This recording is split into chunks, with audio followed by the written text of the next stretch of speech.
All right.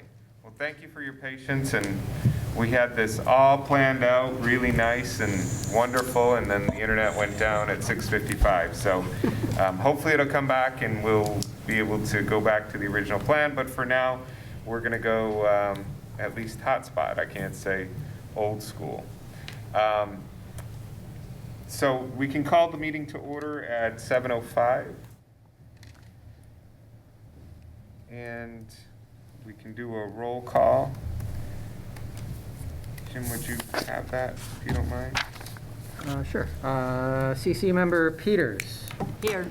CC member Warner. Here. CC member De Laverne. Here. CC member McKenna. Yes. CC member Kokotovich. Here. CC member Wilkinson. Here. CC member Young. Here.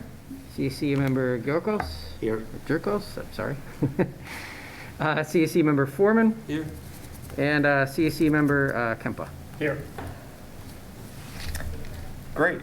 And our first, I would note that CC member Wagner provided prior notice that he could not be here tonight. Get Mr. Morris? Pardon? Did you get? Oh, I'm sorry. CC member Morris. Got you too. Thank you. all right. So the third item we have is public discussion or call for public comment. If there's anyone from the audience that wish to address the committee, please approach the mic. State your name and address and your comment. Going once. All right. Well, thank you. In the attachment or the folder, the OneDrive folder that's been set up for the committee, there were minutes provided to the committee members. Does anyone offer any suggested amendments to the minutes or to offer for approval? I move to approve. Second.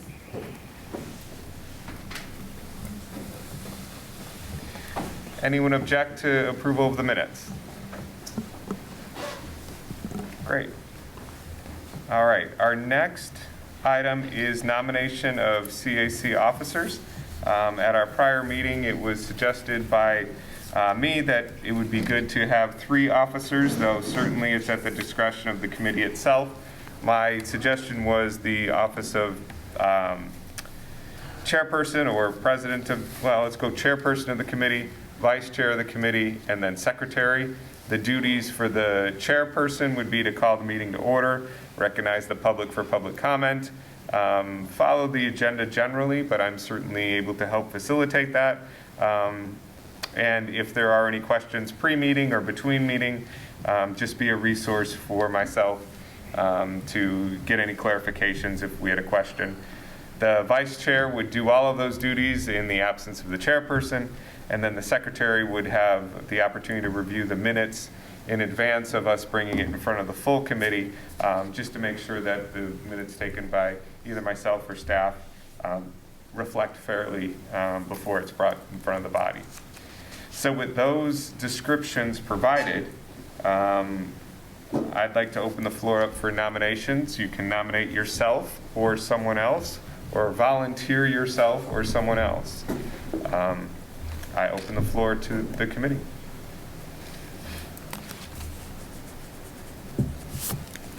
I'm happy to take on any one of those roles. I would prefer not to be chair, but if no one else wants to take it, I'm happy to take any one of those positions. I'd like to suggest or see if Kate would like to be the chair. Right, I'll do that.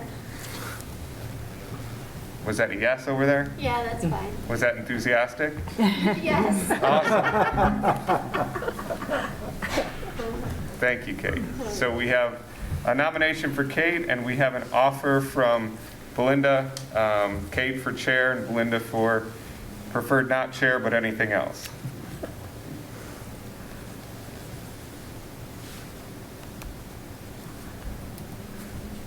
I'm happy to rock, paper, scissors with Belinda for secretary or vice chair. You would like secretary? I'm good.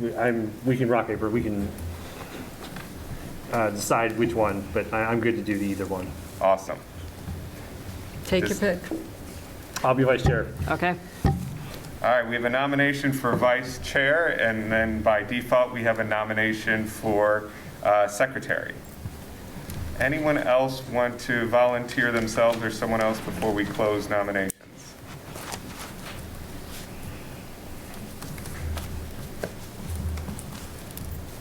Hearing none, if the committee is comfortable, we can do this as a slate since we have one person for each position. I will butcher these last names, so I apologize. For chair, we have, say it yourself, Yeah, you just have to go slow. Kokotovich. Kokotovich, thank you. For vice chair, we have, De Laverne. thank you, De Laverne. And for secretary, we have, Peters. I can get that one. Thank you, Peters. All in favor of that slate of candidates, say aye. Aye. Any opposed?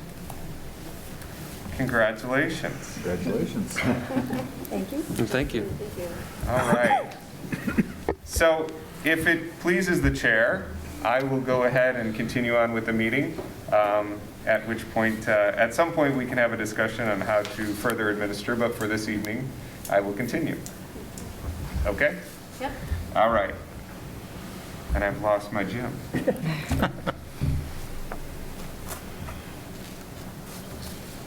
Worked. Okay, so our next agenda item is a discussion of fairness.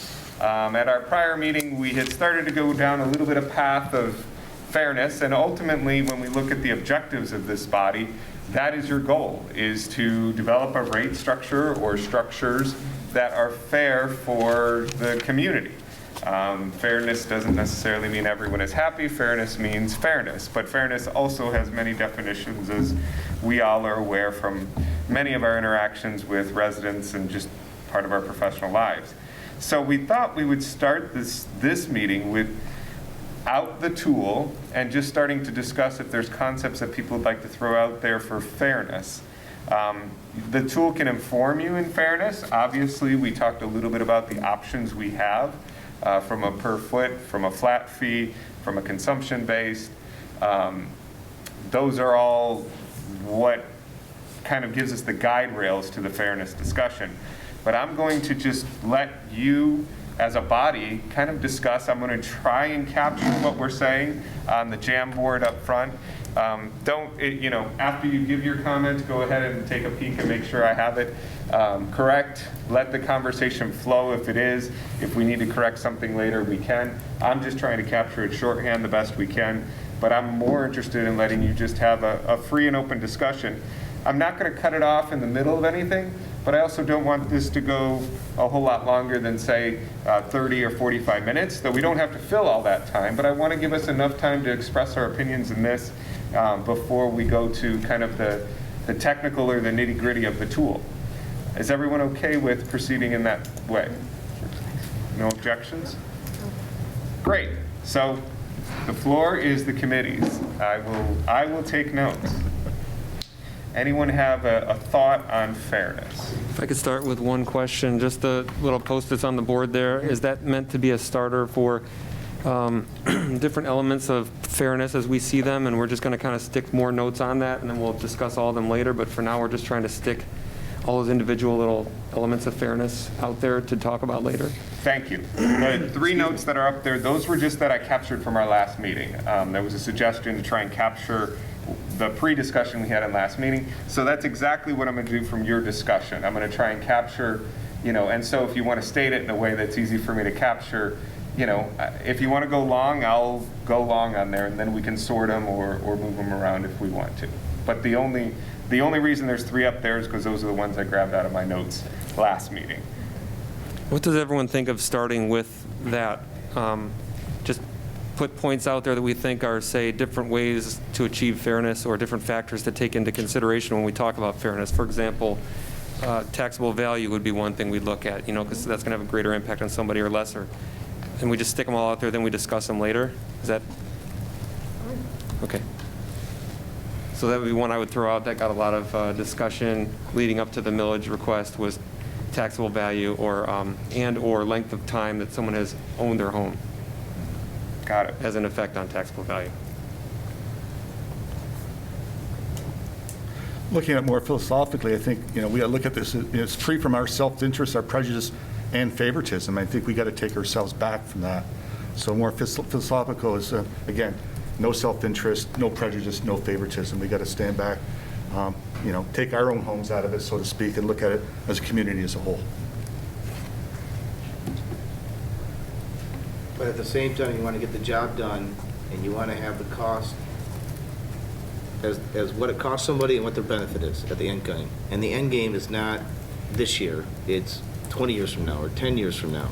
So I'm always looking down the road thinking, if we get this done as a benefit, and now that it's mandated, every city and township in Michigan is going to have to get this done. If we get it done, I've actually talked to an assessor, will this improve our values because our program's done and we're set for the next 50 years. So as a tax value, as a bonus or as a benefit, you have to think of what it costs you now and what your benefit is later and kind of mix those together.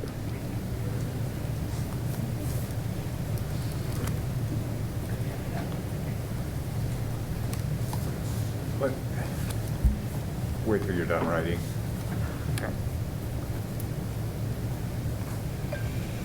Don't wait for me. You can keep proceeding. Okay. I'll try and catch up.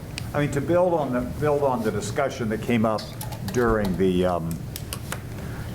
campaign. I mean, on one hand, there's a sense that people who can afford more should pay more. That someone who's maybe on a fixed income or has a lower income, theoretically should pay less than somebody who can afford more. And one of the things that we all kind of ran into is that the taxable value is not necessarily a very good analog for that because of Headley, because of taxes resetting. Some of us who've been in our homes for a long time probably pay an unrealistically low amount of tax compared to my next door neighbor who bought a pretty much identical house last year and pays probably twice what we do. So we're really running into, is it really fair to say somebody who can afford more should pay more, or is it everybody should pay the same? And sorry, and if we do want people who can afford more to pay relatively more, how do we accomplish that given the imperfections of the tools that we have? And we're not privy to individuals, their status in the workforce, their income. Correct. So it has to be void of that, which makes it almost impossible. And that's not part of our spreadsheet. So we're talking fairness versus equality. Right. Right. Yeah. Okay. Yeah, taxable value is historically, taxable value is sort of seen as an analog for wealth. But in fact, in Michigan, it's pretty out of whack in some cases, so. Yeah. Agreed. Yeah. Yeah. So I don't know how we work around that. I think that's a hurdle. Yeah, big hurdle. Yeah. And I guess just to follow on with the sort of disparate things that happen when you're looking at taxable value and coming up with, how you allocate the cost of this project, is that it's an issue that's been an issue for a long time. And it seems, it could seem unfair that someone who just bought into the neighborhood sort of at the height of the high values is going to be saddled with, a larger portion of the expense when those who have been living in the neighborhood and deferring the maintenance for so many years won't. So I could see that as an argument for, allocating the expense. Maybe some of it's based on taxable value, but finding some other measure. And I guess just to close out kind of my thoughts on it was that we mentioned at the prior meeting that the front footage kind of is I think some of the pushback on the flat fee was the density issue where you'd have, several houses, streets with smaller homes generating most, a lot more of the payments in than some of these larger lots where you've got a lot of infrastructure that's, a lot of spend on those streets, so. That was long, sorry. That's good. We have internet back, by the way. I think I'd offer the flip side of the argument of, excuse me, not having lived here a long time, let's say, and then just coming into town and say, well, you guys haven't taken care of this, now I'm saddled with jumping into this. So, I've lived in my house for a handful of years, and then now the whole sewer line had to be replaced. That's just what happens. Things just happen at a certain point, and that's when you got to deal with them. And I feel like this reached a certain age, and now it's time to deal with it. Whether we've deferred it or not, this is where we are now, and we can't look back, that's my opinion, and say, well, the people that live here longer should pay more. And I'm not saying you're saying that either, but Yeah, I'm just saying I think there's two sides to that one, and it is something I think we should consider, but I look at it as this is the cost now, let's move forward, let's not look behind what was happening back then and what didn't happen back then. Well, and philosophically, I mean, if you move into an older home, you realize there are going to be expenses that you wouldn't have if you moved into a new home. And same thing with moving into a 100-year-old city is some of this stuff's got to have to be taken care of, even if we'd rather not do it. Yeah. I don't want to put a new roof on my house, but someday I will have to if I don't want water coming through. Right. Jim, I have a really micro question, but for the frontage calculations for properties, do the corner lots essentially get caught for both sides? I mean, that would be a detailed question. In the tool, That's what, yeah. it was only the front. For the Got it. purposes of that Okay. tool, we excluded side yard frontage. Okay. Because obviously corner lots would be. Yeah, that's what I was just, thank you. I agree with everything that's been said. It's a very difficult situation that Michigan has put itself into with assessed value and taxable value. The difficult internal debate I keep having with myself is this went before the voters, and there was a simple majority that voted for it. And it was more than a simple majority. I don't remember what that percentage was. But we live in a democracy, and that's usually how things are settled. It was put before a vote, and the people voted on a millage. And that's the same with Proposal A, and that's the same with Headley. At some point, and not all of us, maybe voted for it, but that vote went before the people of Michigan, and everybody voted on it. So when it comes down to fair, how do we deal with that when it comes to fairness? In this example of this millage, though, I think most of the residents went into it with the knowledge that we would be setting up this group after the fact, because that's what the commission agreed to. They didn't state it in the millage language, but they did say, yeah, we're all in favor of the CAC type of thing. So I knew that was something that would be a product of that, and I trusted that that would happen. So I voted based on that knowledge. That's just me. And at the same time with that, it wasn't a fully implemented millage. It was we can use this much, but we're not going to use it all. That's the way it was explained to me also. We have the option to use it all or partials. or whatever. Right. So it was, with the knowledge of knowing that it could happen, worst case scenario, or if you want to call it worst case scenario, is that there were going to be alternate solutions examined, and again, that's why we're here. And I will share with you all, I voted no on the millage. Not because I was against the project, it's a public health issue. Government's number one priority is to protect its residents. The project has to be done. But I voted no because at the time we were talking about a 20 to a 30-year project.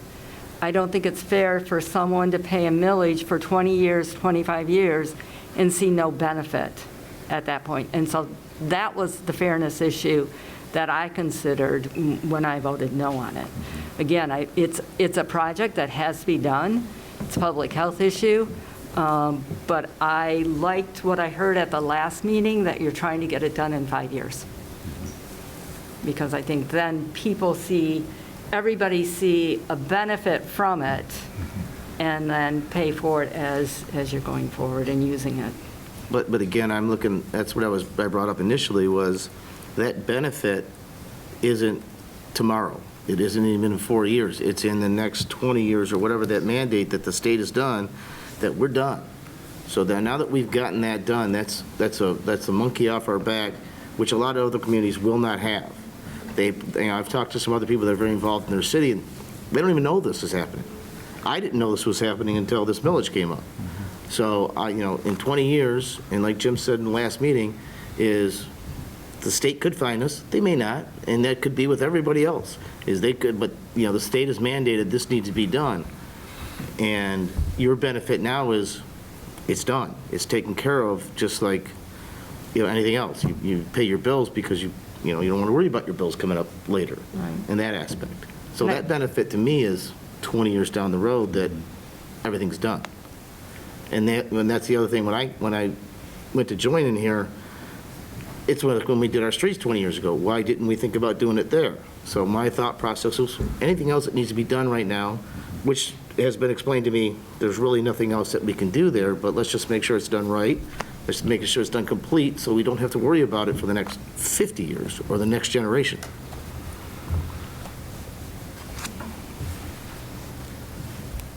Linda, the benefit you're seeing is that, were you saying, like, you might not live here for 25, 30 years, so you'd be paying and then not seeing any benefit, but you're happy that we'd be getting this done within 5 years, so you would see that benefit? Is that what you were getting at? What I'm saying is, I'm not talking about me personally. Oh, okay. I'm talking about all the residents that live here.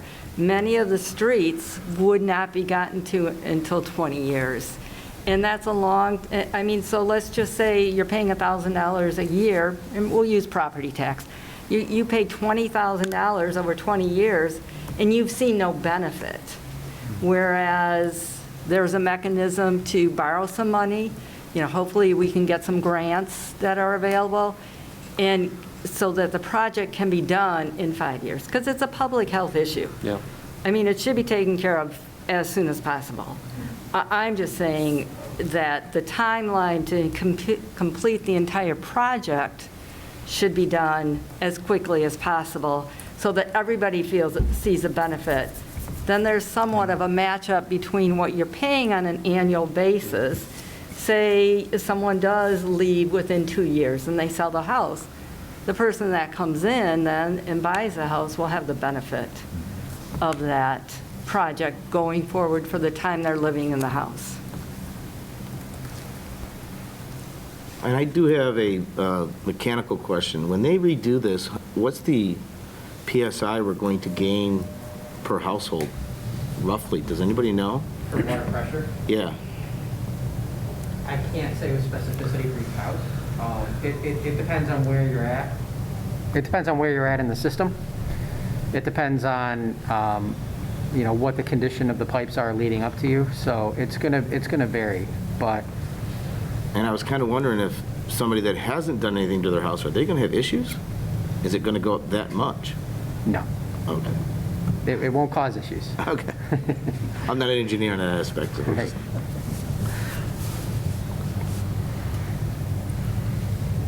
So I think, I just want to kind of fit back to fairness. I think we should be considering both percentage increase and kind of the nominal dollar increase that people receive, and look at that range. Because if you, probably everyone's here playing around with the calculator, you can see that, depending on which path we go, you can see a wide range on which homeowners pay over that 30 years if they're in their homes for 30 years. So it could be, you could set up so the range could be for the 95th percentile, the top tier. They might be paying $35,000 over the life of this project, and then on the low end it might be $3,000. So now that's a question of, okay, where's the range? It's kind of a difference. So I think when we're looking at this, we should always take into account both of them and view it from the perspective of A, if you didn't know, like if you're completely ignorant about your position, where you are in the city, what home you live in, what would you perceive as fair, knowing that you could end up anywhere on that range? So, just so we can kind of, put ourselves in other people's shoes. So. And I think that touches on something, again, that we learned during the millage vote, is we need to really pay attention to the tails on the bell-shaped curve, because that was really where some of the most vocal opposition to the millage came from a very small number of people who, mostly because they bought large houses recently, were really impacted at the very large, annual increase. And so I think, we may need to want to look at something where we pull the tails in a little bit, if, it just, to prevent that from happening. I don't know. It's a question on my mind, is can you do that? Should you do that? But it was clearly the people on the extreme end who were most unhappy, as you would expect. Tom, I agree with you, but I mean, I think the challenge I struggle with this is like fair for who, because we use that use case a lot, right? Somebody came in high income house and cost a lot of money from taxes, but we sometimes ignore like the folks that are in the 2-bedroom house that have lived here multiple generations or on fixed income, right? And anything really is a big hit, and they love living here for the same reasons all of us do. And I think I just want to make sure that that's thought of as well, as whereas like while a smaller dollar number seems, and it goes back to the percentages, right? It's a big hit for folks that are living paycheck to paycheck in the town. And I think we're already going to run into some affordability issues with the boom in housing prices. Yeah. I think the risk is some people who were maybe priced out of Pleasant Ridge and wouldn't want to do anything to accelerate that. So it's a good point. Yeah. No, and that's the other thing, but it also struggles of like the affordability of new folks moving in, right? And even at like the $200,000 to $250,000 range, right, to come in and get hit with a huge tax bill right off the bat, right, where this is your first house. And I know my first house I bought here, I had no idea the tax hit that I was getting when from the previous to now, and to sort of be able to retain that so that we can continue to have an affordable town for lots of different lifestyles and demographics. Yep. No, absolutely. I think that's going to be our biggest challenge, and maybe where we spend the most time, because we're probably never going to find the spot where there's going to be no outliers. And there will always be unhappy numbers of people. And how do we pick which ones are okay to be unhappy and which ones, that's the challenge. That's why we're here, really. That's going to be the most difficult part of our task. But I think we need to step back from that in the sense that, I don't want to say we don't worry about it, because we're all going to worry about it. We're all human and empathetic, but there will be those outliers on either end that, and we, being harsh, and I don't want to be, we can't concern ourselves with that. We got to concern ourselves with the task at hand. Yep. And being as fair as we can.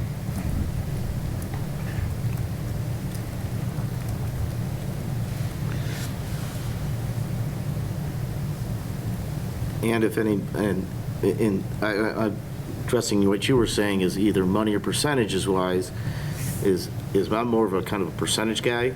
So when you get to the percentage wise, and if the city can come up with more grants and everything, you just cut, if you're, the 4 variables that we have, if you can, I don't know if they can work it in or not, but if they end up getting more money, you just cut back each one to the percentage, or if you see where those outliers are, you go, well, how can we help those outliers? I mean, I noticed in the spreadsheet that there's one house that their water bill is 2 times higher than the next highest. And they went up, the one scenario I had broke up, they went up like $1,700. They were the only person that went up that high because of their water use.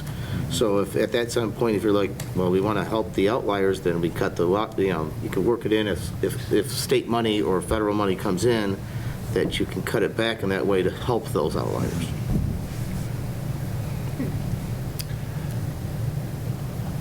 I don't know, though, do you then get into kind of means testing, just looking at the outliers on one end or the other of, Absolutely. Right. But isn't usage a personal preference? Yeah, I would say, because I was fascinated by the number. Yeah, I probably saw the same numbers you did. And others are like almost nothing. It was really weird how low they are. Right. So that is a personal preference. Right. So, and the city's got to also think of, if you jack that up too high, will they all of a sudden go, well, that number's not going to go, that number's going to start going down, because, and it's the same with anything. If you make it too pricey, then I'm not going to utilize it anymore. And if that's where your income comes from, then you're going to make less income. Absolutely. That's why I would throw out now that personally, I would not want to see more fluff thrown into the water rate, the usage rate, just because you get into that problem, it's not guaranteed income. We worked with our previous millage to unbundle all that stuff. Now to add all this junk back into it, it's just making the problem worse. You have to get it, I think, in some other way. So whether it's this ready-to-serve charge going up, a blend of that with blend of millage, and then a blend of perhaps linear feet type of thing. But where is the proper nexus of those perfect intersections? I don't know where that's going to be. I would not want to build anything into the water rate. I have a question regarding comparing the front footage as opposed to the amount that was built in based on how much cement you have and whatever that calculation was. It would seem that those would be redundant if you're looking at frontage as opposed to the money that we already collect based on the formula that was worked out for the size of your lot and how much rain runoff and stuff. Part of the sewage thing, I realize that that's not part of the water, but at the same time.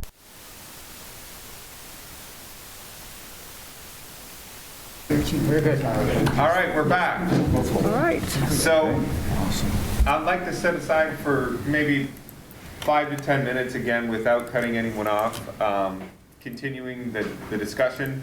I've tried to group these along the lines of the discussion with pink being kind of benefit to the owners, matching cost and benefit, matching timeline and project. The orange talking about percentage versus dollar amount, specifically and we'll just use the term tails because I think that's an easy way to visualize it mentally.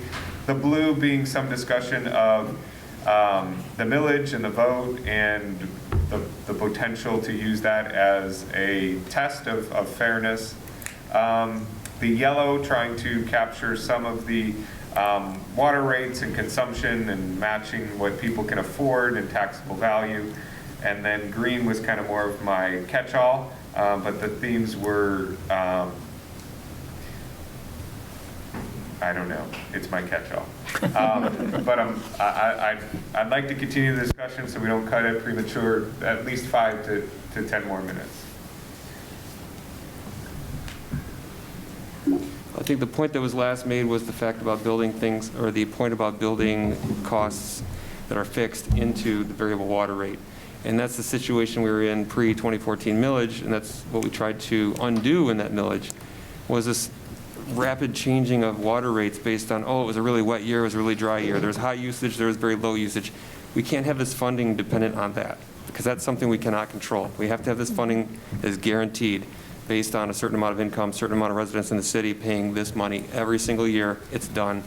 It's not something that's up for question. We don't, the weather's really heavy rain this year. We can't worry about that stuff. So that's the whole point. I think it's a great point, and that's a point we tried to address in that previous millage, and that's why that was so important, because it removed that uncertainty. It removed that rapid sway back and forth and always trying to play catch up. One year, we didn't get enough money, we don't have any surplus in the fund. Okay, now we need to catch up and raise the rates some more. Now people cut down their water usage. Now we're in a bigger hole than we were before. We've got to remove all that. We can't get back to that. Yeah.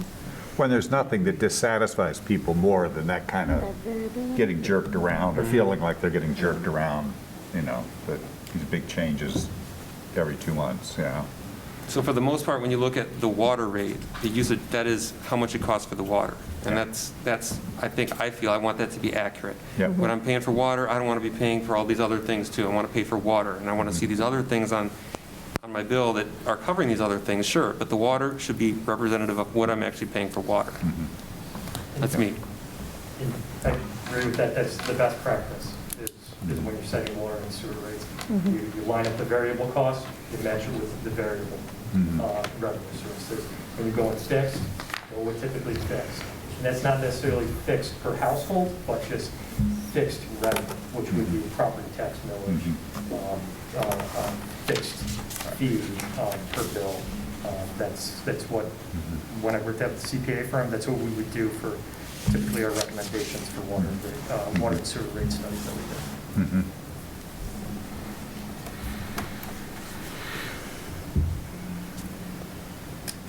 Any last comments, something that maybe, I just captured that last note, be careful not to build a variable rate structure to fund fixed costs.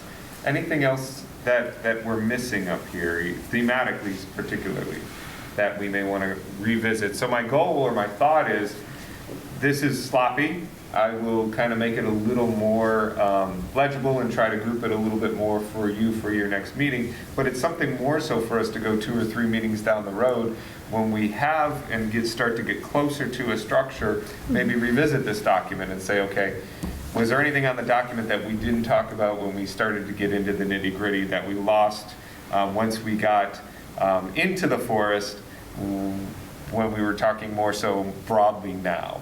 So that's the goal of kind of capturing this, and then I'll distill it down.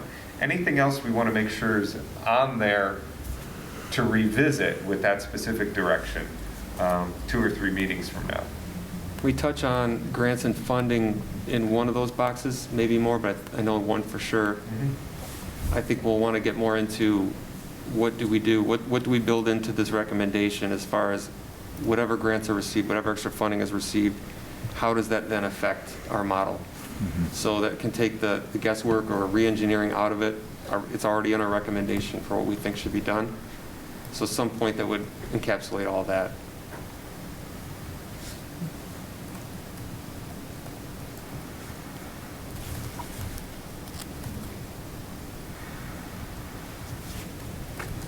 I had a thought on perhaps using a combination of the ready-to-serve rate, which would give us a fixed amount of income every year, along with changing the millage to give us the required amount.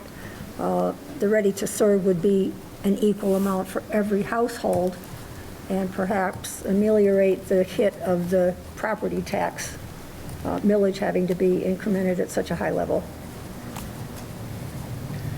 I'm going to use that comment. I'm going to jump right from that comment, if everyone's comfortable, to kind of ask Jim to maybe pull down my notes on the Jamboard, and we'll bring up the rate model, if everybody's okay with that. Pat has just given us kind of the first shot at it. So okay, perfect timing. It's like we planned it. Thank you. And then we're going to start playing with that rate model. I know many of you have done it at home, and I heard some awesome conversations early. I love when the students go do homework and then talk about it before class. It means they're very engaged. So thank you for that. I'll ask Jim to pull it up. We'll start playing with it. And don't be shy with asking him to put different numbers in to see what happens to the model. Just so, again, some of you probably have played with it more than others, and we all want to get kind of on the same base. Are we okay with that, Jim? Yeah. Okay. And I'm going to put this last sticky note in so I don't lose it. I do have a question. Yeah. Can we include expert opinion of what experts would recommend we do? Who are the experts? Who are the experts? Yeah. Well, to be determined. Yeah, I'm very open to that, and from that first meeting, we're happy to bring the attorney and the engineers to help provide information. But in terms of the impact of fairness and the rate spread, this group, I think, based on your knowledge, is what is being determined as the appropriate folks to determine that.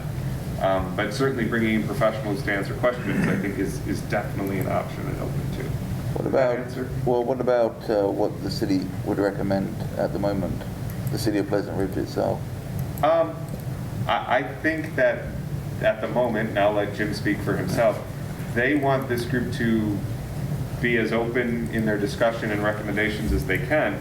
And I would concur, and at some point in our discussions, and it might be 2 or 3 meetings down, that might be the right time to ask Jim for his opinion on implementation and or fairness. But I would recommend we hold asking that question until we can have that discussion, if that's fair. I'd say we know what the thought was at one point in time, and now we're here to massage that. The recommendation was to levy the full millage.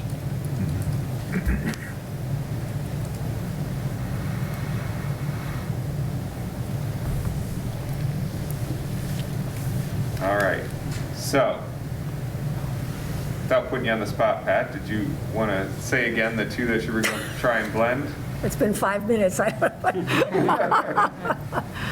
just thought perhaps that using an adjustment on the ready-to-serve amount would lessen the impact of just going with the straight millage. It would give everybody a little bit more to pay, and hopefully then not have to implement the entire approved millage, so as to not impact those on either end, particularly of the scale, as much. Jim, it looks like you've already put in some example numbers, or are those left over? No, these are the, from the last meeting when I showed those histograms, these are the maximizing scenarios. So In blue, I mean. Oh, these are the current year rates. Okay. So this is 2021 rate structure. So you see this matches this column right here.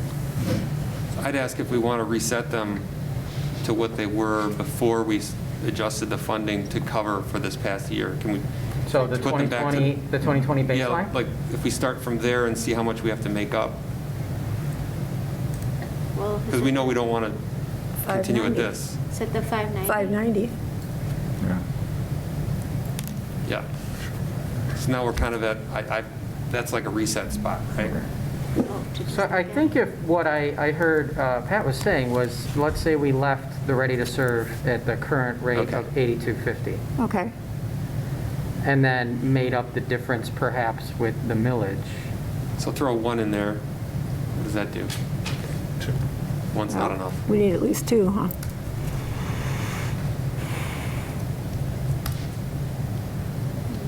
So we get what, 6 bills in a year, right? Correct.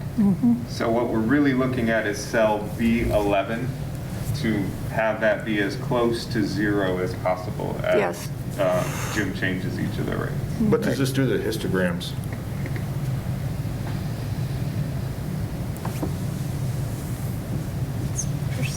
So there's your cost increase, and there's your percent increase. The other way of looking at that, you can see this from the data here. You can see, to compare this to some of the other options, this is your average cost increase and then your standard deviation. So this really gives you your bounds, 771 to 246. So if you compare this to the full millage option, you can see that it's more clustered. Is that per year? Or per bill? Correct, per year. Per year? Per year, annual cost increase. Okay, thank you. And then the percentage-wise, you can see, you can compare here. So percentage-wise, it's a little larger spread than the full millage option, but it's more clustered than the ready-to-serve. So your range is about 4 to 10.5%. So, you know, the histograms are useful when you can compare them to each other. When you're looking to compare this to some of the scenarios, you can use these data blocks as well. So with that, we're actually looking at per bill approximately just about $84.80 per bill. Part of it is millage collection, so that would be in one lump on your taxes. Right. Yeah. Overall. Overall, yeah. Correct. Can we demonstrate the impact of just adding $1 per foot? So if we wanted to add a $1 per front foot fee, Yeah, I think it's minimal, but okay, and then what do we lower? Hang on, leave that for 1 second, Jim. I just want to try and capture some of the changes in that. That's just not going to do We can recreate these after if we just write down the variable. that. Yeah. that's- I kind of feel that's an important thing to build in. Yeah, I think it is. I'd like to see the millage go down. Okay, That's so a couple good. bucks per Add your foot. dollar or whatever you want to do. Okay. $100 is huge. Really, that doubles. Okay, All right. sorry. Because you're looking at. Jay, if you wanted, I'm sorry to interrupt. side conversation, so go ahead, sorry. Sorry to interrupt your sidebar. If we wanted to add $1 in the per Yes. front foot fee, what would you like to adjust down to Millage. compensate? So if Millage? it's only given us what was that, 60,000 or so per dollar? Yep. Okay.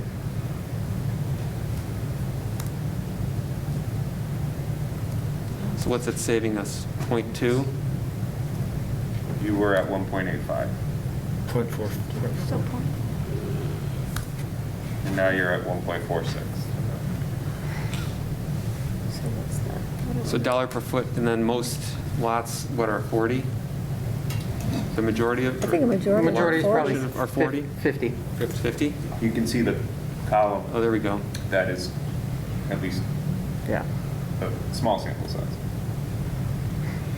Yeah, and these are where the lower taxable values are. This is a lot of Kensington houses. Kensington is really the only street that has 30s. And there are some streets that have a few 40s. The majority of houses in Pleasant Ridge, probably the biggest number is a 50-foot lot. Okay. Okay. So what about there are very few of them, but double lots, does that just count as two separate lots then? Like two 50s? Because we have lots that are much wider than 50, right? 'Cause Correct. we have a double lot, so is that basically two 50s? They're not necessarily double lots. Some of them were platted that way. Okay. Some of them are two lots. It's a variety. Okay. Sometimes you have two houses that have 3 lots between them. Yeah. And there was a lot that was split and separated to each one, neighboring one. So sometimes you'll see on a street, you'll have 50, 50, 50, 75, 75, 50, 50, 50 in terms of lot That's width. like our houses, they're like a 1.5. You want to go to the histogram real quick, Where are you Jim? on? Maplefield. Maplefield. Yeah, they did What- that at This is the where it starts bottom of Changes Maplefield. in the histogram. Started Interesting. breaking the lots. So it looks very similar. Yeah. And To compare to, probably the one we talked about the most was the full millage option. So you can compare here and see that, again, that 95% confidence interval here, we expect the cost increase to be, for almost all houses, to be between 280 and 739, compared to 11, and that 11 is not a real number, but that's just a statistical number. This is a more real number, that $1,000 cost increase being on the higher end of 95% confidence interval. So you can see what that does. It definitely clusters it more from a dollar cost basis. The percentage basis falls somewhere in between the all flat fee and full millage option. Can you, for me, Jim, just to remind me those C, D, E columns? Just give me a quick refresher on that. Sure. So the full millage option is where we maximize the millage 3.5 mils, and then the flat ready to serve and the usage rate funding go back just about to 2020 levels. The maximum flat ready to serve charge generates all of the extra needed revenue by increasing the ready to serve charge to $128.06 per bill. Currently it's at $82.50. In 2020 that was at $42.50. The frontage charge, if we wanted to raise all of the new revenue through a frontage charge, it would be $13.08 per front foot. And then the usage rate goes back to that $78.75 that we had in 2020, and the flat ready-to-serve charge is eliminated. It's replaced entirely by the per front foot fee. This is our current rate structure, where it was a blended increase, ready-to-serve about double, and then the usage rate, there was an added $27 added to the usage rate. So these are our comparison scenarios, our sort of the outer bounds for each one of the levers we've identified so far. I guess a question I would ask for the group is there anyone that would not be okay with removing the rate from the things that we're looking at changing? Can we just make that cell not blue anymore, so we're not looking at ever touching the rate? Usage rate, you mean? Yes. I think Yes. it sounds like everybody, yeah. And one of the options is you could put this at 0 and try to make up, so you eliminate, that's why you might want to keep it in there, because you could, I mean, if you want to take I usage don't mean rate off take it the out, I mean table. leave it at 12 and we're Yeah. not playing Leave with it it at from 12, there. that's Like, fine. leave that untouched. Okay. As And it- like, make it so As it's not is. blue, it's not one of the things we're adjusting. Is there anyone not okay with that? I'd like to leave it blue just for now. Okay. See how the other things Okay. sort out. So Jim, I'd be curious, if you take the ready to serve back to 4250 and then make up the difference with the footage, since that seems to be, That's a very large fixed fee increase that Yeah. everyone sees. right. And it's the same for everybody, whether you've got a small Yes. hot lot or a huge lot, so, If you shift it there. no. And again, this was leaving that millage at 1.46 from the previous example. Yeah. So, let's see, What's it do to the percentage, or what does it do to the, to the histogram? What does it do to the histograms and the, Costs down there. okay, yeah, 150. So looking here, this actually creates a larger spread than the previous option. okay. The percentage increase is tighter. So that's, those two kind of move in opposite directions. As you get a closer percentage increase, the dollar cost increase starts to spread. So I guess gets to a fundamental fairness question is, should we be focusing on trying to get the Percentage or percentage dollars? increase Yes. relatively the same for everybody? Is that fair? You're saying between percentage or dollars? Yeah. Yes, that's how I see it too. It feels to me like that's, if everybody's goes up 10%, that seems like it's relatively fair, but I don't know. I don't know if I'm there. So Jim, I have a question for you. Yeah. If I asked you to, just from this data, to break out the 10% of households that would be most financially vulnerable to just a flat, completely 100% flat rate, how would you do that? Or could you do that? How do you define vulnerable? I would say financially vulnerable by flat rate, assuming that it would impact them most. I think that's an impossible question to answer, because you could have somebody who's chosen to live in a small house for 50 years, who trades options all day, lives there by themselves, and doesn't use, and uses, 0.8 units of water a billing cycle, but they have another house in Florida and something. I mean, there's all kinds of scenarios you can craft, and we have no information whatsoever on a household-by-household basis on income, wealth, any of that. Occupancy, same? Correct. I mean, occupancy, no, not really. We don't have any, there's no Yeah, data. because more people in the house, more usage. Right. Sometimes.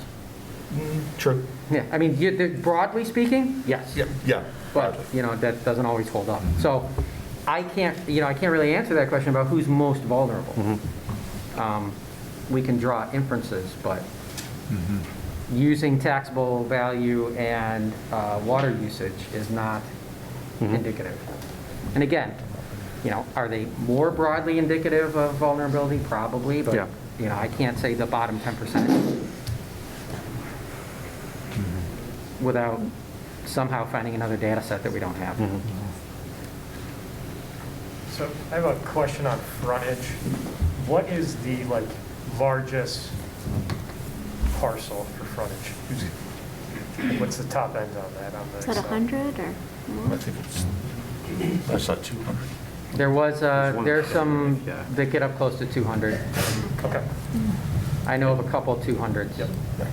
So my concern on any front foot feet, and I'll just express this, is that it's not necessarily, when you think of the water system, it's a system. So if you're applying a pipe and saying, okay, this pipe is in front of your property, that's how we're going to tie the funding levels to it, it's not really indicative of how you're using the system. Because you might be on the other end of the city, you might have a real small, part of the property, and the water's going to travel all the way around to you. So in theory, that system is a public good. And so trying to tie it to property and saying that's a good way to charge someone for it, I think just raises the question of, if someone's who's got a 200 frontage lot, would there be any concerns about potential challenges to that funding methodology? Because it's not really tied into, hey, I use X amount of water, I might use the same amount of water next door, but just because I have a larger frontage, that's how I'm going to be charged for it. And so I see there's some inherent issues with kind of using that as a mechanic to fund it. It's kind of like our stormwater charging. How was that determined to be okay or not okay? Because we're basing that on how much pervious surface you have. You could have a huge lot with all kinds of structures on it and things, and you're paying a lot more of that stormwater runoff than somebody who has maybe the same lot with a bunch of grass on it. So what we did to smooth out those impacts for the stormwater charge is it's a blend. So there's assessors neighborhoods, which are made up of broadly similar properties. The assessor breaks the city down into groups based on lot size. And so when you look at it, it makes a lot of sense. All of the larger boulevard parcels are in a neighborhood. And then the east side is very homogeneous. That's largely one assessor's neighborhood, except Kensington is a different one because that's different. There's a lot smaller 30-foot parcels that don't exist anywhere else. So in order to smooth out those differences, we took the ERU by neighborhood and then took an average of all the houses in each neighborhood, and each neighborhood shares a common ERU factor. So that way it's not, you're not looking at well, I have a swimming pool, and therefore the water doesn't go anywhere, it goes into my pool, and I'm not, so it's a blend. If you're going to do the front foot fee, we could, I will say this, do some similar thing, where each street, it could be the average frontage for that street. So then if you have a 200-foot lot, but then everything else is 100, it just kind of gets blended out that way. So that everyone on the street is paying a blend, for that street to eliminate some of those bumps. There are things we could do if we really wanted to dive into the per front foot fee and what's the best way to implement that. I don't want to get into much to that now, but that's a commonality between the ERU stormwater methodology and maybe this front foot one. That's something I'd be very interested in learning more about, because as we were talking about this leading up to the millage, those ERUs came to mind for me. But I remember hearing something about the state wouldn't allow us, and I'm not saying it right, but they wouldn't allow us to create a system that would create winners and losers or something like that. And there was maybe a concern that that type of setup could create that situation. If that's not a concern, I feel that ERU type of setup that we've created for stormwater would be a good way to bill for this per foot portion of what we're adjusting here. Create little neighborhoods where they have common characteristics, and it smooths it out in the way that you explained. And then these other things we would still adjust. This wouldn't take the place of those in my mind, but it would just maybe take the place of, say, $5 per foot, no matter what, however wide you are, that's what you're paying. This would smooth that part out. And then we could still adjust the other factors, if that makes sense. Just one follow-up on that, the point about the attorney, and all the attorney's opinions are in the folder and available to read. That was when we were asking if you had a lead service line versus if you didn't have a lead service line, could we create different rate classes or handle that portion of it? And the answer to that was the attorney felt no, because it said at public expense. Yep. So when you look at the per front foot fee, that's a different mechanism. It's not based on whether you have a lead service line or not and having two different rate classes. It's still one rate class. It's just how you're implementing those rates that every household is subject to them. So it is two different things. Okay, great. And I'll reinforce what Jim just said. As the email stated, and for the public too, the attorney opinion letter that summarizes some of the past opinions is in the drive, and specifically that front footage, street footage was addressed as, well, not common, but he did not offer an anti-opinion on that funding.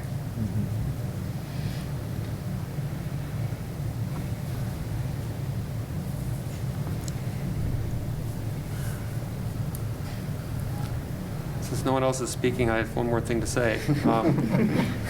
Now, if in my mind, I'm looking only at 3 of these cells that we're adjusting currently. Those 3, millage, ready to serve, and per foot front fee, those are 3 ways, the 3 main ways that were submitted by residents, throughout the whole process leading up to the millage. But what about this? But what about this? What about this? As perceived fair ways of billing for it. So it could be all one, all the other, or all the other. Well, what I'm looking at in my mind would be, maybe not an equal blend, but a blend of all 3, because each of those are seen as fair by a certain portion of the community. So I'd like to, adjust those dials accordingly, and maybe the front fee thing we do similar to how we bill for stormwater. The flat fee, I don't know that I want to leave that at $42.50 because that's really not touching that one. So maybe bump that slightly, and then the millage, keep that one, around 1 or 1.2 or somewhere around there, but hopefully not anywhere near where it, or anywhere, above where it is currently on the screen. So Jim, maybe you could adjust. What if we put $10 into the ready to serve? How much could we lower the millage there? I mean, we're just playing with numbers here, and we're going to do a lot of this, I'm sure. So I'd just like to see the impact.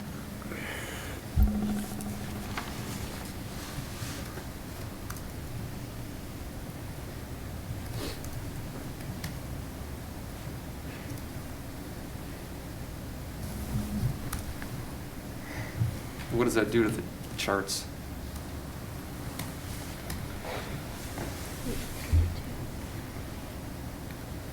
So I'd look at these confidence intervals and compare them to really, these are the two things that were discussed mostly during the millage campaign.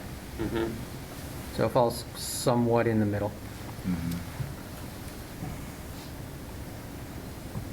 See, I see the frontage fee is different than what you do, Jay, because I see the frontage as not very high on my list, just because, like everything else in the community, you look at the community center or whatever, that's part of our infrastructure. It doesn't matter if it's in front of your, under your house or your neighbors or whatever. That's all part of this community. It benefits all of us. So when somebody says, well, you have a 200-foot, well, I only have 45, but that underground, that benefits all of us, you know? So I didn't put a lot of a weight behind that just because of that. I see it as a community thing, no matter what street it's on. But that goes back to my argument of, if you have a 100-foot lot, or you have a 100-foot of frontage, most likely your house is worth more, and if, again, once we get this settled, your houses should be worth actually more, you're gonna gain more of a benefit at the back end of the worth of your house, because this hassle's done. Yeah. I think, So, you know, my house is here and your house is here with the person with the 100, then they're gonna go up, if it's 10% and 10%, they've made 10% on a bigger number, or even more, because To me, it goes back to the discussion on fairness. I mean, to me, again, this benefits the entire community under the surface. So it should be balanced between individuals' water usage or whatever as individuals, but also what benefit is to the entire community. Oh, absolutely, and again, that's a benefit at the same time. The reason I moved here and the reason I stayed is because of the community. It's Yeah, not some, you know. it's a quality of life. Yeah, exactly. So, and that benefits me personally, and it benefits me financially, actually, because my house becomes worth more. I mean, even when the market crashed, we did not get hit that hard, you know, and it was because, I think, because of our community, and it was because of all that. So there is a cost to live here for that. Yeah. And then there's a benefit to live there for that, at the same Absolutely. aspect. So that's where I'm going back from, what's it gonna cost you now to get it done later, and your benefit being, you know, equal. to build on what Jay said, though, I think in a lot of the discussions we had around the millage, the frontage thing, I think, struck a lot of people as maybe a middle ground between just doing a flat fee versus the millage. Because it did, I think people felt that it to some degree, you know, if you have a 100-foot lot, you know, that lot's worth a whole lot more than, irrespective of what a house is on it, that lot's worth a whole lot more than a 30-foot lot, and we all We're know. making an assumption about that, whether or not it's accurate or not. I But think that was it the is, right? assumption. Some of us are assuming that. So people were assuming that, they were looking for some way to have people who were wealthier or had more assets pay somewhat more without having it tangled up in all the Headley Yes. stuff. I mean, it struck people as a workaround around the accumulated unfairness of Headley, but it still, theoretically at least, said somebody who has a larger, more valuable house would pay more than somebody who has a smaller house. You know, so that was, I think, the attraction of it. Again, whether it's ultimately right or not, that was, I think, why so many people seemed attracted to it. And that's exactly why I do want to build some of that in there, Yeah. is because I feel, I don't know if we're making an accurate correlation here. We could probably figure that out, but it Yeah. seems like if you'd have a much wider lot with more Yeah. frontage, it's probably more valuable. But you're escaping this taxable value thing. So it doesn't matter how long you've lived in the house, this is the lot you have. Yeah. So it's a tangible way to bill for it without dealing with all this, Mm-hmm. well, I'm paying so much more than my neighbor, same exact lot, but I just moved in and they've been there 20 years. That's not fair. So this is a way to get rid of that situation, but now we have another situation that maybe is perceived as not fair either. But if we blend them all, there are elements of fairness and unfairness in each one. And that's what I'm getting at. I think we need to blend them But- all. Yeah. Oh, absolutely. And I guess just one point that Tom raised is that with the lot where you end up with an outlier where there's only a handful of huge lots, I think that it's important that we don't end up with one or two people that Yep. are are bearing that cost disproportionately, and that's why I think that makes the districts, or would you say the appraisal units or something to solve for that, I think should be definitely part of it. Because the attorney did say that it's a novel approach, so that's never really good. Attorneys don't like novel approaches. Yeah, I guess I shouldn't say it's never really good, but as an attorney, I don't like to see those words. Nobody's done this before, but. As long as he doesn't use the keyword of problematic. Right. Attorneys love that one. Right. So is that a takeaway? Is there something we can look at with this neighborhoods or the ERU type of model for this per foot fee? I think that, at least that's something I would ask for. I don't know how you guys all feel about that. Sorry, I was doing math when you were diving into this. Can you restate that? Well, you know, as Jim was explaining the whole stormwater, how we built for that, and with these neighborhoods to kind of smooth out the outliers and such, can we build a sort of model that's similar to that for this per foot frontage fee? So that is there a way we can have these sort of neighborhoods? So you have like, as opposed to one flat per Yeah, foot for, right. District 1, 2, 3, 4, Yes. and different rates. So make these, however many there are going to be, come up with a model for that. And in that district, you would pay this much per something, or we decide what to do with that. But just how can we build these whatever we're going to call them, districts or something? What's the mechanism for that? And I guess just one way to solve for that issue is that if imposing the per front foot fee results in a lower cost than the straight millage, then, it's obviously within the city's ability, and it's typical to assess a millage to cover it. So then, where's the harm in assessing? I guess I don't know how granular we can get on putting the neighborhood. So maybe, I guess you'd have to look at how it affects the larger homes, what the cost increases or decreases, depending on where you stick the charge, whether it's on the millage or flat fee or the frontage fee, to see whether that's going to be a lightning rod as an issue, Jim, did you say we wound up with 4 neighborhood groups for the, That was what we used for the ERU. There's more than 4. I think it's closer to 9. oh, For this, I would suggest we just do it by street. just by, and So it's just do easy the enough to average do per that? street. Because we Okay. have the frontages, and it's easy to average it out by street. okay. Okay. Then that makes my point moot. If it's easy enough to average out, then I don't think it has to. Right. Okay. I just want to add one comment about the front foot fee is that just because a parcel's got 50 foot and the next house has got 50 foot, isn't necessarily an indicator of actual parcel size. So that's just one measurement. You have the other one. So there'll be houses where you'll have, I know mine personally, it's very narrow. They're very deep. Very, very deep. Yeah, very deep. So, and my next door neighbor's got shorter. So they have a longer frontage and a much shorter depth. Okay. So you do get a little bit of discrepancy in like, okay, if that's 50-50. I understand we're trying to circumvent basically Headley, Prop A, all that issue with that. So is overall lot size a better measure in your mind? Well, again, I'm concerned that it looks very much like a property. It looks like a tax Yeah. to a certain degree. And that's, I guess, I mean, it's gonna be tough to figure out what's the best way to assess the cost of the individual based on either, usage and we don't want to do variable rates personally. I don't want to do that, but it's hard to assign that cost just by that one metric. But I guess if we do it by an average lot size for the street, then you get into sort of a density rationale and, to tie it to, Yep.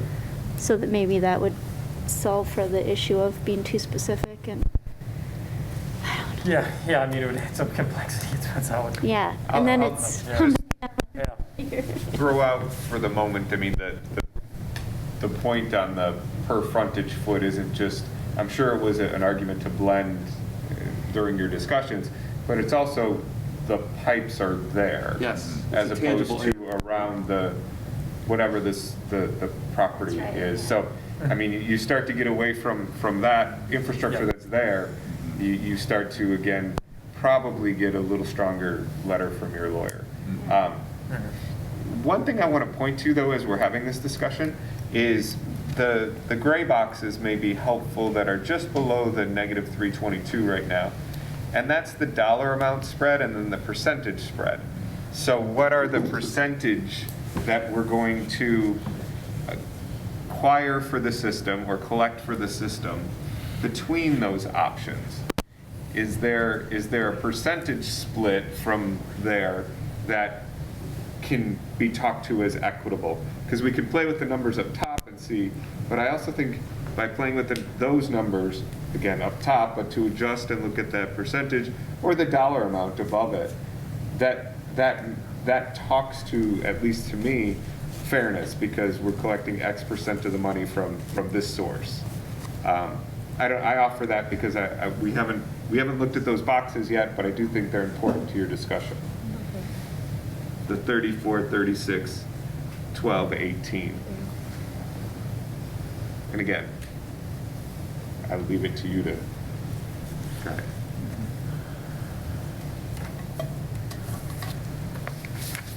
Glad you mentioned that, because I have not been looking at those boxes at all personally.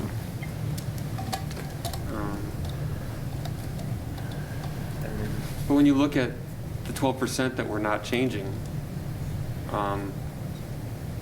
it's kind of like we need to remove that from the percentage altogether and really count just the 3 boxes that add up to 100. Before we do that, can you clarify, is that $12, that rate fee, is that going directly to this capital project? Or is that just part of the fee? And that's probably an unfair question, but do you understand what I'm asking? Yes, this $12 right here? Yes. So that's a legacy of the fact that everything that the water fund used to do is funded purely by usage rate. So I think in 2014, it was the nominal meter charge of a couple dollars per bill, and then it was like $125 per unit of water you used. And that funded everything. The variable rate funded all the variable costs and all the fixed costs. So as we have been introducing the ready-to-serve charge over the years, the ready-to-serve charge, I believe, started at around $21 per bill. So that came in and to not just upset the apple cart entirely. The ready-to-serve came in, and then the usage rate blended down. So we started moving some of those fixed costs to the fixed fee. But it wasn't a complete elimination of variable costs funding fixed infrastructure charges. So by the time we got to 2020, it was at a point where about $12 of the usage rate was still funding infrastructure improvements.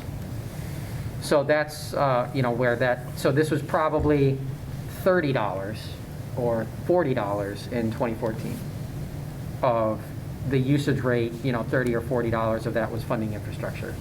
And that's a number that I'm just completely scientifically guessing. But for, illustration purposes.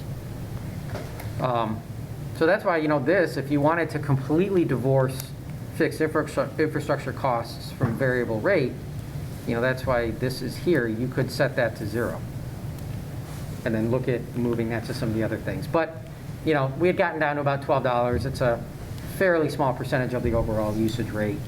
And there's still some small element of the more you use, the more you pay, which we're trying to reduce to make it completely go away. Is that the right answer? I don't know, but. And I think that does start to then the argument of, well, if I have 5 people in my house and I'm pulling this much more water through the system and I'm putting that much more strain on the system, there should be some relationship there. Yeah. Having some of it in the usage rate could address that. Mm-hmm. Even though we don't like it as a revenue source because it's variable, right? There's as Jim just said, some equitable argument to have some piece of it. And there's a big difference when 12% of your revenue stream is subject to variety versus 40% or 50%. So I really James, I like the point you brought up on just sort of looking at the percentages, but I also like Jay's point of like crossing the $12 usage fee, and I'd even say like we focus those percentages on the $590,000 that needs, assuming 4250 is not going down, right? And just saying like we've got to make up with this. How is it broken up percentage-wise in those three? Because I think that's when we talk about fair, right? You can define fair by the qualities of those three rates and how the percentages go to hit that 590,000. Do you have a suggestion, Mark, on what you'd like to see those percentages to be? No, because I haven't started looking at them yet, but. But was your suggestion to make it so it does not go below 4250? Yeah, I mean, Yeah. that's what people are paying now. Right. I don't think that like people are having any, in my opinion, have an expectation that rates is the ready to serve was going to go ever down. It's gone up $40 in the last year, so sort of stay there and say like just problem solve for the how to make up the additional dollars and how that's broken up in those three percentages. That's where I'm at, too. So- Keep it minimum 4250, keep the $12 alone, leave it as is, And and then- adjust the others. And then maybe on the percentage box, then split, so take the ready to serve down to 4250, just for grins here. And then we say, okay, we're going to leave those two, and then we're going to, on a percentage basis, then get the balance between the millage and the frontage, which is going to increase the millage to 1.5 maybe, and then take the frontage down. Does that get us? Oh. We got to go up a little bit, right? And then reduce this something? Yeah, to get back to, Well, maybe a deficit, all of us here. not that much. Just trying to, so parking the 12% in that bottom box, parking that, and then parking the ready to serve, then what do we have to do? Yeah, I think it's almost you need 3 new rows of like percentage of new money Yeah. coming in, right? Well, That's. If they're, so the millage and, so should they be the same percentage of the total? That's what I was thinking. Yeah, Does that seem fair that we got, the additional money we needed, we got half of it from the millage and we got half of it from a frontage fee? Is that something we could explain to people as being fair? So you're wanting to take ready to serve increase out of that? Right, take Okay. the ready to serve back down to 4250 where it was. Make up the delta. Because that was kind of one of the promises of the millage, is we'll take the ready to serve back down, so your every other month water bill isn't quite such a, oh my gosh. And then, But if we're levying less of the millage, should less of that be true? You I don't know. If you were going to reset, yeah. I don't know. I Another, just, Yeah, so I don't know if item 0, like, I mean, again, like, it's a 2 or 3, right? I mean, that's just yeah. a flat fee that hits everybody, and then being able to play with those other 2 knobs on just, That's what I'm trying to figure, is to Yeah. dial the frontage and the millage to get roughly the same percentage out of them. We take the frontage down a little bit more and take the millage up a little bit more. There you go. Right there. Nope. So 29, Oh, 29. you need some cash. Yeah. The 29 and 29, millage and frontage. There you go. So to get the additional Yeah, money, that's it. we're getting half from the millage and half from the frontage, roughly. And There it's you a go. third, a third, a third, Yeah. flat rate. Yeah. Splitting the baby. Yeah. At least we split it evenly, okay? And then maybe see what that has effect on your spread. Yeah.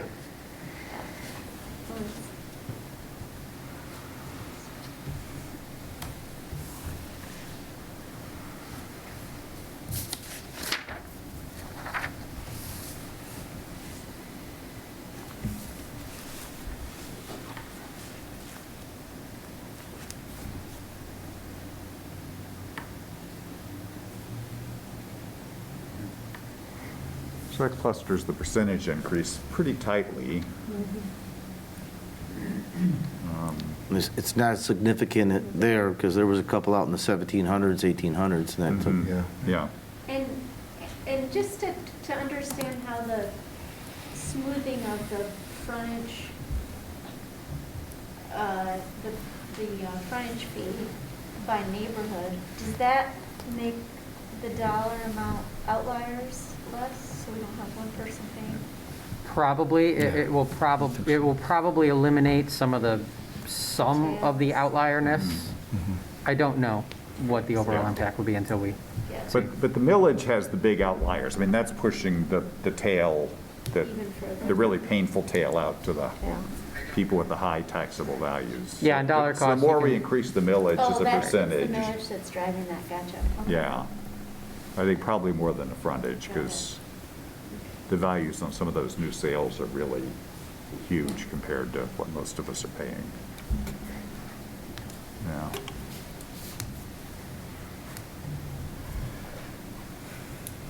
I don't know, just think, you know, because I'm coming at it as a PR guy. If I had to message this, it's Yeah. fairly easy to say that, you know, we took the water rates back to where they were, and of the additional money we needed, we got half of it from a frontage and half of it from the millage. It sounds fair. Whether it's any fairer than something else, I don't know. But I think the other thing that you're getting at is when you look at those three percentages, they're all around 30%.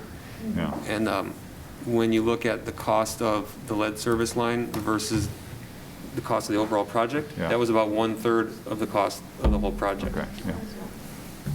Yeah. Jim, in the, some of the information you handed out, I remember seeing it, I don't remember if it was here or someplace else, where Pleasant Ridge sits compared to, let's say, Huntington Woods and Berkeley. Was that in one of the, That was from some of the information that was before the millage vote. okay. So that was a comparable look at where we would fall in terms of millage rates if this was approved relative to those communities.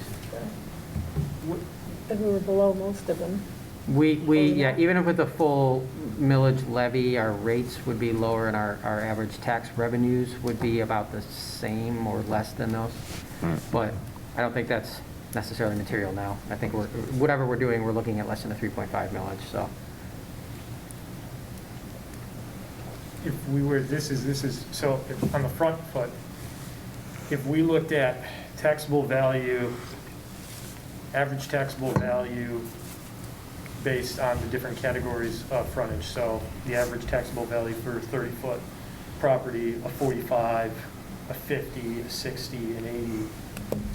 Because my concern would be that in some regards, this might be, if you're not going for a regressive tax, this might actually end up being more regressive because of the nature of property with a house is worth X amount versus a larger property or a different frontage. So for instance, if you have a house on a property that's 30 with a 30 frontage worth 200, and then another house on a 35 and it's 200, you'll be charging them different units. So if we could look at it from some regard, some respect, I should say, if we look at the average taxable value per category of frontage to see where what I'm trying to get at is how that relationship is with the front foot. Yeah, although it's getting into the weeds, but based on what my insurance company tells me, a significant percentage of the value of my house is actually the land under the house. So there is still a 30-foot lot, unless it's like 300 feet deep, is going to be less valuable than a 100-foot lot, all things being equal. So I don't know. Might still be good info to see if we can get that. Yeah, I Yeah. mean, If we're going to come up with these neighborhoods, where we want to call them, then we come up with this average figure as well, and that's just more information for us to all look at Yeah. in a Do future you, meeting. thinking about this, would looking at average taxable value per street, along with average lot width per street, be a reasonable? Because we're seeing the streets are our neighborhoods, right? Right, because I can tell you a 50-foot lot on Oxford is very different than a 50-foot lot on many other streets. Yep. And so, you know, there's, just saying 50-foot lot is not quite all the picture. But I think average taxable value and average lot width per street might be meaningful. Where the street is the neighborhood that we're doing. Because you're saying each street's going to be treated separately, right? Right. In your example, and it sounds good to most of us, I think, for starters anyway. So that's why correlating that to the street seems like the best way to go for now. For information purposes, yeah. we Yes. can- Yeah. Certainly. Just so we see kind of what that would look like in practice versus here, it's just kind of front foot feet. You know, we're looking at kind of high level. So if you scroll down on the average rate residential increase, will that give us a percentage of, like, this is what everything's going up, without show everybody's, if you scroll down a little bit further? Hang on, Damien. Okay. Finish writing this down.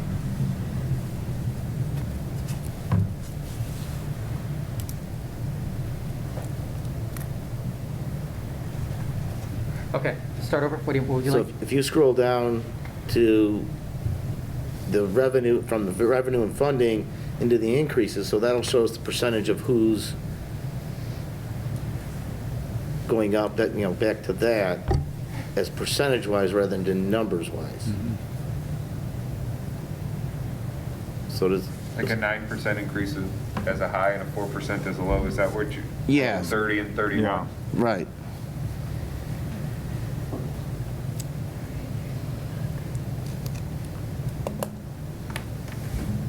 Yeah. So if I'm reading that correctly, the highest, so I'm looking at, actually, I'm looking for like maybe a mean of the percent increase in the table. Would that show you a high, low of the percent increase of each individual? Is that on that spreadsheet? So yeah, so under this scenario, your average increase for residential property is $503. And then 95% of the increases fall between, are going to fall under $870. So your average increase below is 6.9%. Right. And 95% of your increases are below 9.4%. But if we're taking the flat fee back to 42, that's off of what we're paying now, so that's not a net increase, correct? Or am I seeing that wrong? Well, there would be a net increase because you're Well, moving. it'd be a net increase, but it wouldn't be average 503 because we're taking back the maximum flat rate from 128 back to 42. But we're increasing two other things, the two other things that we haven't had before that we're adding in, the frontage and the millage. The only reason I suggested removing that back to 4250 is because that was kind of a temporary / emergency Yeah. measure. I understand, Yeah. yeah, understood. I'm just trying to. So we could take that out, but though, I mean, I like the idea of looking at the streets just as a model to see if we can, you know, group houses Yeah. together to get some of the variation down. Again, the only concern I've got is, I think we're in a period right now where there's this hyper awareness of people feeling being treated unfairly. And we certainly saw that blow up in the millage. I think if the millage not happened in the middle of COVID, you know, and all of the stresses on everybody's lives from the pandemic. So I guess that I'm not sure there would have been the real hue and cry that there was. I mean, people are just hypersensitive right now for a lot of reasons. And so I do think that in the end, the simpler and easier to explain this is, the better. You know, we start running a whole bunch of formulas through to readjust for streets and depths of lots and everything. I think you then, ultimately, the commission's going to have to be able to say, look, this is you can understand how we got here, and this is as fair as it can be. So I think it's worth running some of this stuff as a model to see if it helps. But I think in the end, we're probably going to want to come back to something fairly simple and easy to explain, which I think was part of the attraction of the, you know, the frontage. Because, okay, I've got 50-foot of pipe in front of my house, and somebody else has 30 foot, so it's fair for me to pay more than they do. So I guess we'll see where we come out, but I think the fairness thing is going to be really touchy. We certainly saw that in November. And just again to the point, Yeah. it's not your pipe in front of your house. It's not. So that will be the argument people will make against it, Well- is that, yeah, you might have, you know, your lot size is tied to it, but at the end of the day, that's public infrastructure. Well, but there's all, I mean, to be honest, Yeah. there's several of us in here who are going to benefit zero from this because our pipes were replaced 20 years ago. Just So- some tangible thing to tie it to, is all it is. It does sound very enticing, but Yeah. I thought really the ready-to-serve fee, using that perhaps not to the $80 a bill that it is now, but something a little more than the 42, Okay. gives the same increase to everybody, regardless of your taxable value or your lot size. I have a feeling there might be some confusion over the front foot fee. No. Because Well- there won't be an explanation that we took these houses as a group and, this is how we arrived at this formula to do this. Oh. If you have a slight increase in the ready-to-serve, everybody says, we're all paying the same thing. The guy with the big house isn't getting impacted any more than I am with the small house. Well, the people with the high taxable values were highly enthusiastic in many cases to just put it all on the ready-to-serve fee and be done. Because it was fairest, everybody pays the same. And then somebody else said, but everybody's income isn't the same, everybody's wealth isn't the same. Right. So, again, how do you define fair? I guess that's why we're all here. Yeah. and at least with the front fee, you avoid Prop A and Headley, because that is, Mhm. we can't change anything about that. Nope. So were you suggesting looking at a number where you would add more to the ready-to-serve? Yes. Okay. If you just. Could you take a screenshot of this, Jim, since this seems like a good spot? I've got it. Okay. We've got 5 scenarios we've done so far. I've captured them all. I'll send them out, and you guys can run them on your own. But we're not losing any of it. Okay. So Pat, how do you Thank want you. to adjust it? Well, we'll split the difference, take it to $62.50 then. The price is right. And what are we adjusting down? Do I get a card? The front foot fee, the frontage fee. So what would $2 do What that? do we have? Go about 230.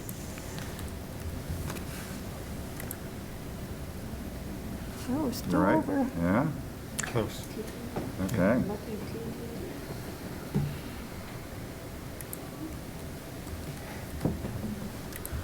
So that puts the percent flat ready-to-serve at 43, but that's not new money. In fact, we are taking it down from its recent increase. Yeah.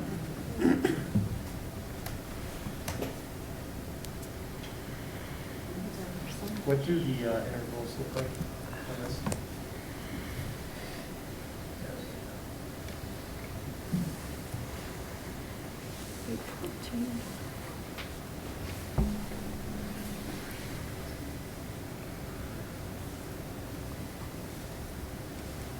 That lower number's gone up then, hasn't it, a bit from what it was in the other scenarios? And again, those numbers are per year, right? Correct. And that's inclusive of tax bill and utility bill. Okay. We still got quite a few outliers to the right on both the histograms. I know we talked about tightening that up a bit. Yeah. But anything that includes millage, you're going to get some, Oh, yeah. less millage pulls that in. We're not going to but- eliminate any of those, but What if- No. What if we reduced millage and increased per foot slightly, Yeah. Pull that toe in a little bit. like 1.5 or something? Okay. Seems like a nice round number. You can explain that to somebody. Well, that's important. We got to be able Right. to, collectively, we've got to be able to explain this.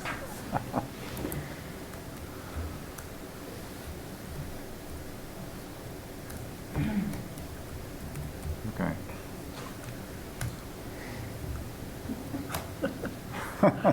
Add a penny here, add a penny there. Can you say So that? now it looks like the high one went down and the low went up. Yeah. Okay. Again, it pulls that toe in a little bit. yeah. Yep.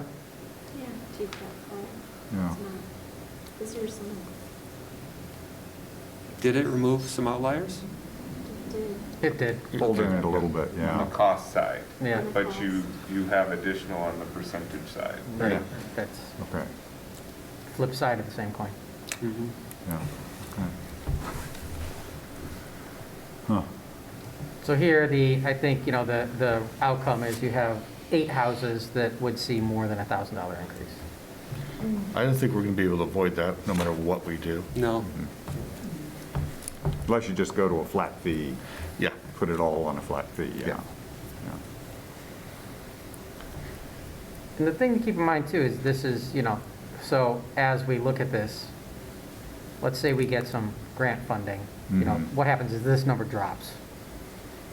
Then we have to look at these percentages and how those adjust through. But I'm going to hold that point that Jim just said, and one of the thoughts to keep in the back of your mind when we get to the question of grant funding, what do you want to hold constant? The percentage breakdown or some parts of the fees? Because reducing them all by 10%, you're going to change the percentage distribution. So keep that in the back of your mind. It's a good point to raise now, but it'll be fun when we come figure out the rate, and then we can play with those variables. If we get a certain amount of money, we can see that. But for now, we'll fix that still $1 million. so to that point, James, if I'm hearing correctly, there's no appetite to really look at this $12.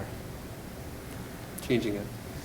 Do we have consensus on that? I think on the variable rate, right? Correct, to Right. keep that at 12 and not mess with it. Because if there is consensus on that, for the next version of this, what I can do is remove this. I mean, we'll show it. We can still show the usage rate, but we can remove this as a editable number. And then we can also remove that from the percentages down here. It'll always be there, Yep. but this will show the percentage funding that's coming from the remainder of the sources. And that might help to going forward. Because that 12% is skewing the percentages down below. It's like it shouldn't be in there. If we don't want to, Yeah. if we want to take that as a fix, then yes, you're right, it does have an impact on the rest of those. I'm sensitive to Tom's suggestion that this needs to be explainable. Is it fair, Jim, to say that $12 currently is funding infrastructure somewhere in the system to maintain when you have breaks, when you have something to occur? So that $12 will continue to fund infrastructure in the system outside of this project. Is that a fair explanation, or am I oversimplifying it? No, it is a fair explanation, and if I was explaining this out, the way I would explain it is that $12 is providing our sewer maintenance. Because we spend $150,000 a year on just preventative and sewer maintenance and upkeep. What you see is that usage rate is generating $121,000 of revenue.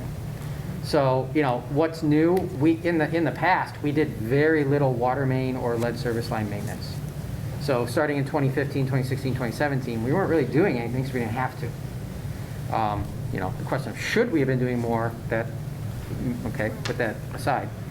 But rates would have been higher then. So really the constant level of infrastructure funding we started out with in 14, 15 in the usage rate was doing sewer maintenance. So what would you have to take that up to get, so if you said this sewage, if it's 150,000 a year, what would you have to take the usage rate and the funding number to make 150,000 a year? for the usage rate? Yeah. So if you made that 15, would that get you to your 150? So then you could say it's paying for 100% of the sewer? Yeah, and then, as an explanation-wise, you can go, we were going to raise this 3% to Right. absolutely pay for the sewage, and now that's our new number where we have to get to. And then this number here, we could adjust, in the model, then we can take the sewer right out. If you, yeah, and that would be, I would be agreeable as a consensus for that. Now, that's a question of, do you want to raise this to the 15? Well, like I said, it's a set fee, and it's somewhat of a constant right now. Right. Now, the difference is if we want to raise 150,000 from the sewer usage, we are raising the usage rate $3. Right. Quick question for Jim. Have water rates changed in the city or since the hike? In what way? Where you We could went up justify from this. 12 to 39.40, right, for the usage rate? That's what we're paying this year. Yeah. Have you noticed anything of people saying, like, Is people seeing that and using less water? I mean, Oh, usage. people have definitely noticed it. It's difficult to unpack. It's been a terrible year for water usage. But we also had 15 inches more rain this past summer. And you make all your money in the July, August, September period. And so our 100%, our revenues this year are going to be under what we budgeted because people cut back way back on usage. Now, I think that was more weather related because people didn't see the new water rates until their September bill. So I don't think people have adjusted to have fully priced in that usage adjustment yet. So it's too early to tell on that. I'm going to jump in and ask for a pause. We're having a really good constructive discussion. We're coming up on 9 o'clock, and I know that if there wasn't consensus, it was at least in my mind that 7 to 9 seemed like a reasonable time for this committee to meet, and I actually think we're at a pretty good place. You tested 7 scenarios. I will distribute them, and we will put them in the drive for the public. If I understand my notes correctly, and please correct me, we're going to ask administration to remove the $12 from the variable model, maybe play a little bit with a 15, but for the moment, let's just take this out. We can come back to it with relation to the sewer. But for the moment, we're going to remove that so we get a pure sense of the percentage. Jim's going to take a look at taxable value per street as well as per foot per street as a blend. And either provide us with some model to look on as an attachment to this, some adjustment to this model, or come back to us, and I think we can fairly expect him to be transparent with us that it's too complex or it's too difficult. You will decide, is it too difficult to explain? He'll decide, can this be done economically? And that'll come for our next meeting, which we've already scheduled. I want to give the committee members an opportunity to have any last comments, either on this or other items that you would like to get in the record before we open it back to public comment. I had a question regarding the usage funding amount. Sorry, sound guys. We're using that as part of the fee that will pay for the upcoming repairs. Is that a part of the water bill, though, that changes based on our use? Yes. Okay. How does that money then not go to pay for the water that we're using as opposed to going into the pot that's going to pay for the replacement lines and the sewers and the water mains? When you're doing the rate setting every year, you get to a bottom line number. Okay. And as time goes by, you adjust, what you have, the methods you have to provide the revenue. Typically in the past, what we've done is apply an inflation increase. Okay. So when things are stable, there's the standard 2 or 3% inflation increase we did to the usage rates. Yes. And then ready to serve has been what has been increasing at a faster rate based on our look forward on what we need for infrastructure. Okay. So that's where the ready to serve went from $21 a bill to $42 a bill in 2020 to $82.50 now. Okay. So, if we were to take the usage rate out, it would just go back to those usage rates are adjusted based on the rate of inflation. And every year, Oakland County tells us that our stormwater treatment charge is going up 4%. GLWA tells us that our sewer treatment costs are going up 3%. And GLWA tells us also that Detroit tells us that, and then GLWA tells us that our water wholesale rates are going up 3%. So by and large, the usage rates are then just increased to match those wholesale costs that we get. Right. And then it's, so that would just continue. And then as we do a 3-year rate model. Yes.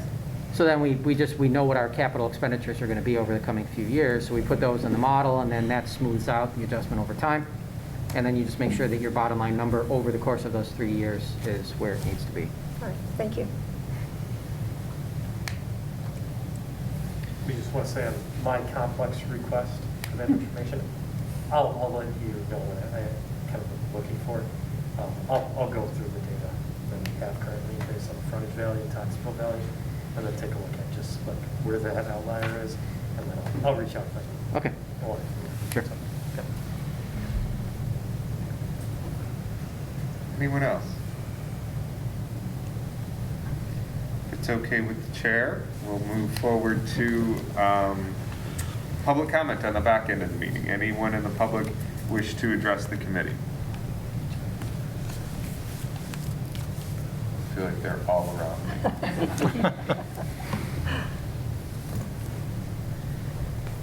All right, not hearing anyone from the public that would like to address. We're at a point of adjournment at 9:05 unless there's an objection. If I could just interject a question. Please. Does everyone like this physical arrangement better? I think this Yeah, worked a lot gives better. it more space. Thanks, guys. Thank you. Motion to adjourn?